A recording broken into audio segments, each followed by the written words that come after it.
Hi, my name is Jane Hokinson, and this is my EDL 854 Module 12 case study, The Budget Debacle.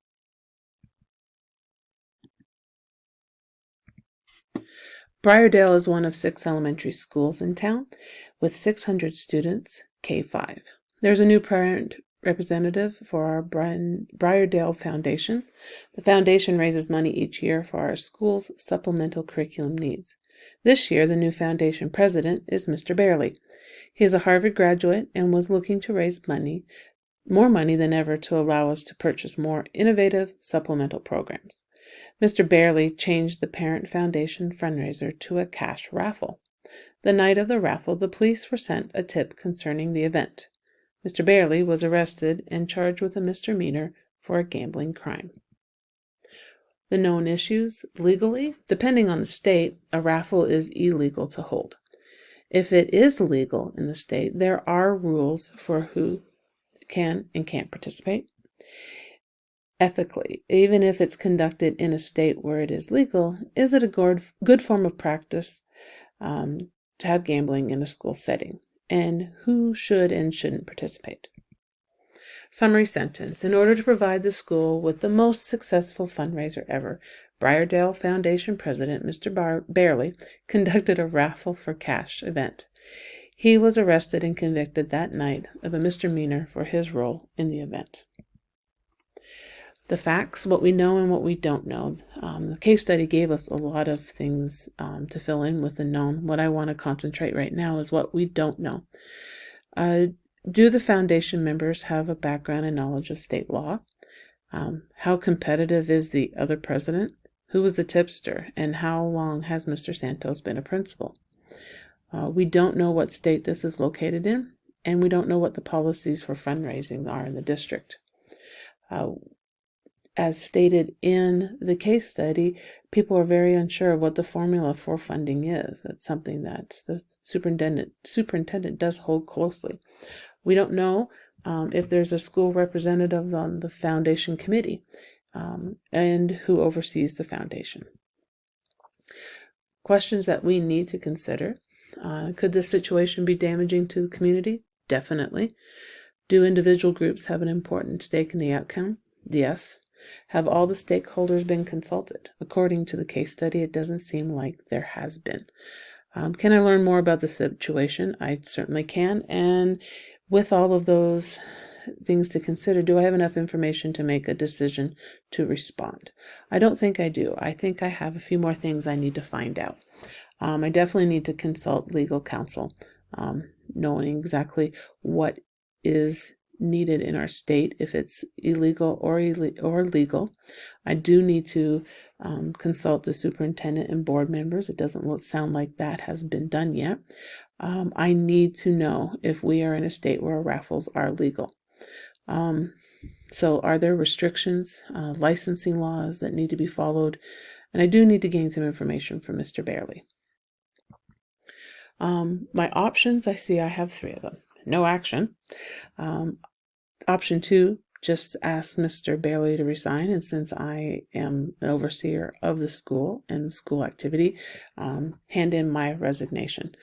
Option 3, a temporary leave for Mr. Barely until the debacle is resolved. That's if we are in a legal state, because option 3 is still the resignation of him, since it was illegal. And option 3, give a public apology for my responsibility and any action, accept any action that the board deems necessary for me.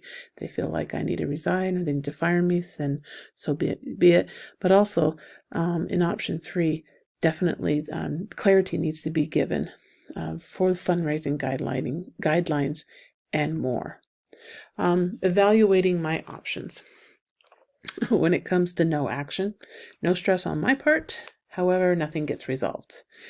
In a state where raffles are legal, asking him to step down from his position, definitely the image of wrongdoing has taken place, so some sort of action needs to be taken. The con of that is that if everything was done right and the arrest was not founded on anything, it was on a presumption, there's an unjust resolution. Also, for the third option, there's transparency, there's responsibility taken, and then future guidelines and policies are being set in place. But still, there's the idea that the reputation has been tarnished, so there's a lot that has to be done for that. Again, when it becomes illegal, still the same things. However, the biggest one is that Mr. Barley is removed from the position. And that if no actions take place, then also illegal activity hasn't been addressed. The best option is option 3. Asking Mr. Barley to step down. It's not permanent, but it does show a measure of good faith that something that is presumed to happen, then they're no longer in charge of the situation. That I accept responsibility and action, responsibility and some to blame. It just keeps on going up and up. And if I am final, I am the one who trained him. I am the one in charge of school. If I need to be removed for a certain time, then that has to be accepted. And then definitely the clarification of guidelines, and they need to be communicated when it comes to the formula, when it comes to fundraising, when it comes to the foundation. All of those things need to be clearly looked into. So in implementation, 1, I do need to consult my legal counsel and meet with the stakeholders. Step 3, I need to know. I need to find some answers to some very pressing questions. And if that needs to come from surveys, public forum, board meeting, faculty meeting, that needs to be done. Especially when it comes in a legal case like this, we need to know, does the community understand, especially if it's Kansas, does the community understand that it is legal now to have a fundraiser, a raffle as a fundraiser when it comes to schools? Do they know that? And if they do know that, is that something that they want to do? When it comes to the funding formulas of the school, if the staff doesn't know, if there's questions about that, there could be, is something being saved back? Do we need to go and get all this money? What is it going towards? What does our fundraising need? There's not a lot of communication when it comes to this formula, and I think it definitely needs to be communicated and clarified about what's going on.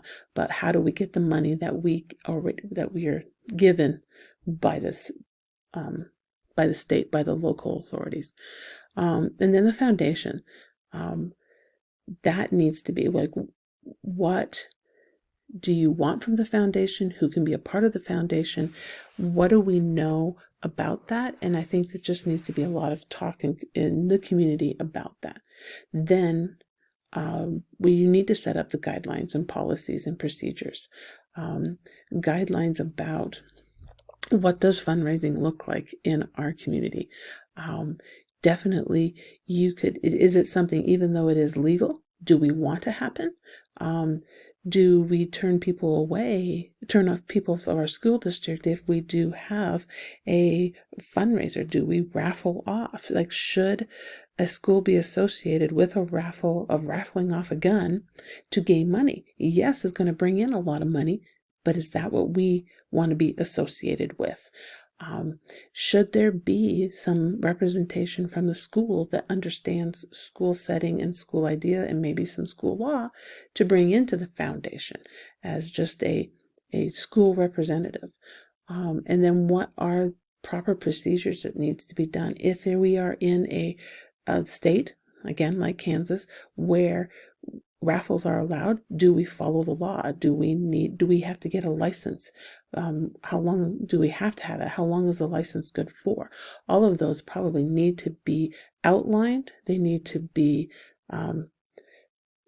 almost like a glossary of what do those terms mean, and then what is the procedure that needs to be done. And then through it all, when all of that's gone through, has been hashed out, there needs to be a public relations campaign to tell the public what is going on.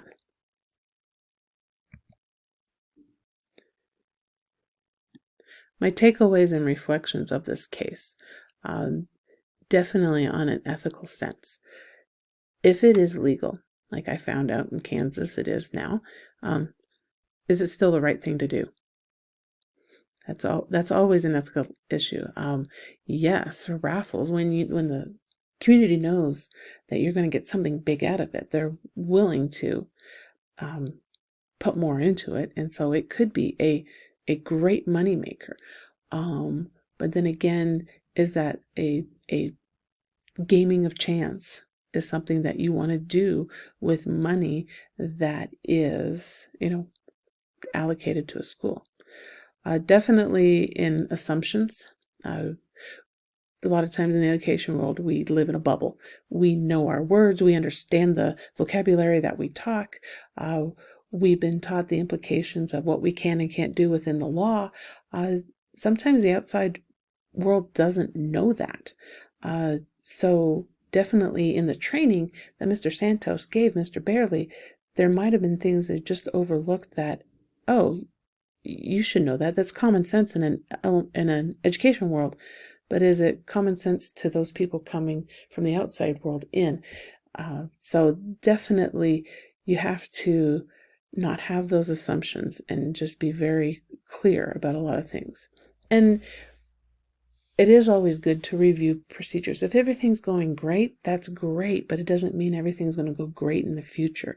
I really feel like in a school setting, we need to review procedures on a regular basis because laws do change. Just like 3 years ago in Kansas, you wouldn't be able to have a raffle for cash in a school setting, and now you can with limits.